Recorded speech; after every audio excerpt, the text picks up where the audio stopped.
बिस्मिल्लाहिर्रहमानिर्रहीम। हदीस नबवी।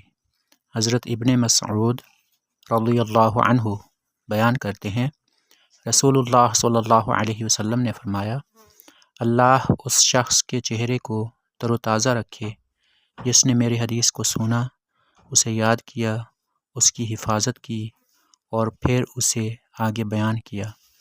बसा औक़ात अहले इल्म फ़क़ीह नहीं होते और बसा औक़ात फ़क़ीह अपने से ज़्यादा फ़क़ीह तक बात पहुँचा देता है।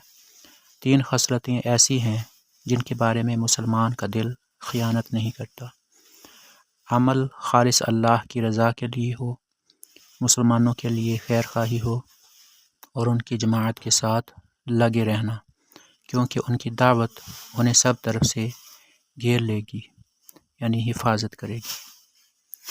हदीस मज़कूरा में नबी करीम सल्लल्लाहु अलैहि वसल्लम ने ऐसे लोगों के लिए दुआ फरमाई है जो आपकी हदीस को सुने, उसे याद करें और सही लफ्ज़ों में उसे आगे बयान करें। नबी पाक सल्लल्लाहु अलैहि वसल्लम की दुआ ये है कि अल्लाह पाक उस शख्स को तरोताज़ा रखे, यानी उसे खुश व खुर्रम रखे और उसकी इज़्ज़त में इजाफ़ा फरमाए। फरमाया, बसा औक़ात अहले इल्म फ़क़ीह नहीं होते और बसा औक़ात फ़क़ीह अपने से ज़्यादा फ़क़ीह तक बात पहुँचा देता है।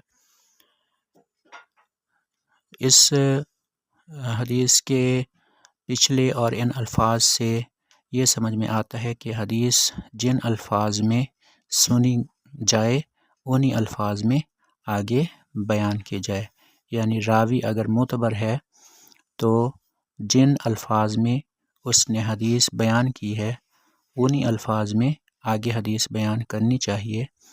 और इससे अगर रावी को ज़्यादा उसके बारे में मालूम नहीं है तो सुनने वाले को उससे ज़्यादा फ़ायदा हासिल हो सकता है। आगे फरमाया, 3 खसलतें ऐसी हैं जिनके बारे में मुसलमान का दिल ख़यानत नहीं करता, यानी 3 खसलतें एक मुसलमान में ज़रूर पाई जाती हैं। वो 3 खसलतें क्या हैं कि अमल खालिस अल्लाह की रज़ा के लिए हो, यानी इसमें रियाकारी ना हो, इसमें दुनियावी मफाद हासिल करने का मकसद ना हो। दूसरी बात, मुसलमानों के लिए खैर ख़ाही हो, यानी दीन और दुनिया के मामलात में उनके साथ भलाई में ताउन करे और उनकी ज़रूरियात को पूरा करे, उनके लिए वही चाहे जो अपने लिए चाहता है। तीसरी बात, जमात के साथ लगे रहना, यानी मुसलमानों के साथ उनके साथ रहना, उनसे अलग ना होना, इनफरादियत इख्तियार ना करना, ये भी एक मुसलमान की खसलत है।